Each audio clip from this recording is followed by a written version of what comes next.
All right, everybody, we got Big Cat here. We'll go ahead and get started. Our first question, it appears, is from Justin Ferguson. Hey, Big Cat, you guys had several guys have to miss a little bit of time on Saturday. I know you were out for most of that first half, but in the second half, you guys really were able to shut down Kentucky, especially on the ground. What was the difference for you guys, and how much confidence did that give y'all moving forward against a team like Georgia this week? It was real big. I think my presence out there kind of affected. I mean, maybe affected the team, the guys up front a little bit. Just made them play a little harder the second half. But at least that's what I got just from watching from the sideline. It's real big. We're gonna build on it and build on it this week during practice and just get better. How are you feeling? This week heading into this game, how are you feeling with your ankle? I'm feeling great, man. Had practice today. I mean, I just light on it today. I kind of knew I was gonna play Saturday, but I really didn't. I mean, I knew I wasn't, but other than that, I'm feeling pretty good. And I'm definitely gonna play that Saturday, so I'm looking forward to it. Thank you. Next is Tom Green. At Big Cat, this rivalry game is traditionally played, toward the end of the season. Is it any different this year, kind of getting prepared for Georgia week 2 versus week 12 or whatever? It don't matter. We can play on week 1, week 9. It don't matter. They're on the schedule. They put their pants on just like we do. I mean, it just make the game more exciting. And I mean, this game it's just more exciting. Making the seasons more exciting because usually when we we have the regular schedule, probably little easy teams, and so when you have to jump off playing teams like Kentucky and Georgia, it kind of gets you do good, kind of give you instant credibility. So I look forward to games like this. Next is Jordan Hill. Big Cat, being from Georgia, does this game mean any extra to you? And is it something that you hear about back home? Every time, every year. I mean, my record against them since I've been here is like 1-2 or 3. So it definitely will feel good to go over there and beat them in Georgia, and I look forward to doing that. But like I say, I got a lot of Georgia fans in my family, so it definitely gonna if we can pull this out, I definitely will have something to talk about come 20 Thanksgiving. So yeah. Next is Jason Caldwell. Big Cat, you talked a little bit about the stop and run, especially against Kentucky in the second half. How important is that when you play a team like Georgia, even though they got different quarterbacks? In the end, stop and run is goal number one. How big is that on Saturday?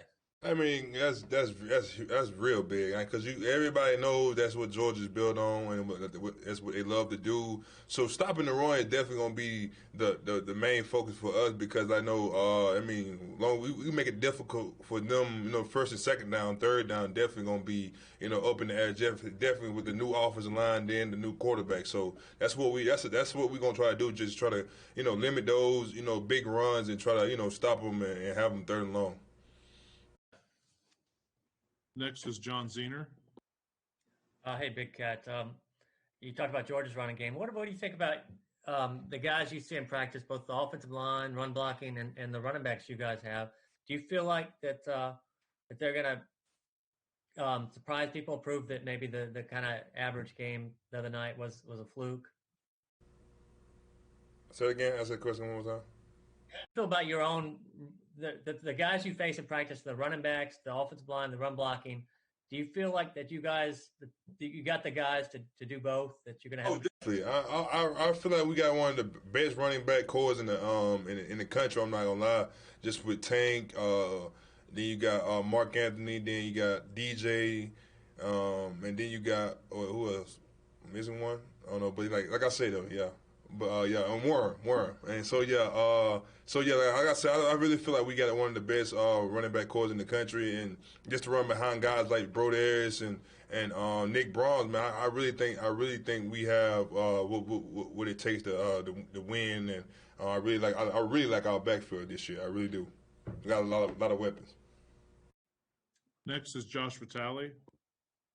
Hey, Big Cat, when you do see things like Kentucky going 8 of 10 on third downs and stuff like they did Saturday, how confident are you guys as a defense that Kevin Steele is going to figure out something that'll make you guys be able to stop them? Who, Georgia? No, just when you're playing defense and you see Kentucky doing things like having success on third down, how confident are you guys as a defense that Coach Steele is going to figure out something that'll get you guys? I'm always confident in whatever Steele has to say, man. Because I already know he's gonna try to put the defense in best, the best situation, put them in the best place, to make the best plays and things like that. So when it comes down to Steele, if it comes to Steele, yeah, I got the most confidence in him to put us in the right place and have us doing the right thing at the right time. So yeah. Next is Nathan King. Hey, Big Cat. Gus was kind of talking to us today about, how close you guys were in that game last year and how you almost pulled it off against Georgia. How much does that motivate you guys this season, knowing how close you were at the end of that game last year? I'm fired up just to play, man.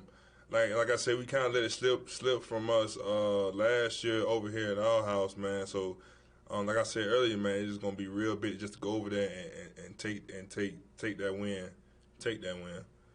So that's what I look forward to, and that's all I gotta say. But I'm just excited and pumped up, ready to play. So yeah. Next is Philip Marshall.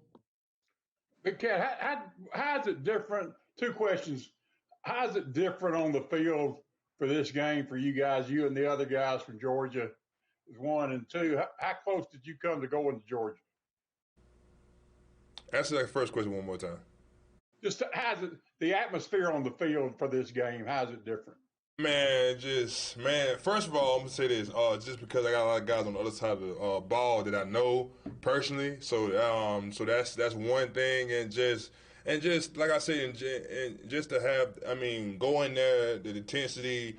It's always it's a rivalry, and both sides know that, man. So I just get forward. I look forward to games like this, man. Cause I know they're gonna bring their best, and we're gonna bring our best, and it kind of like best of both worlds. And then, like I said, for the second question, how close I was to going to Georgia, I was very close. I think I changed my decision on signing day.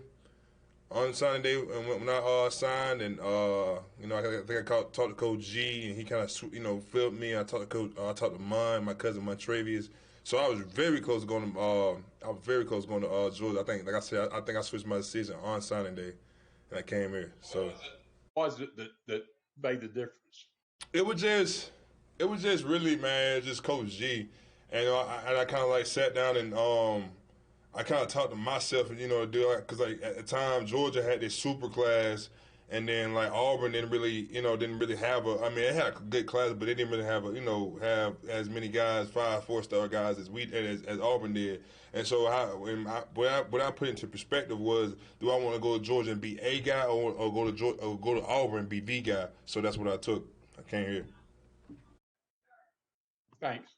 Yes, sir. Next is Justin Ferguson.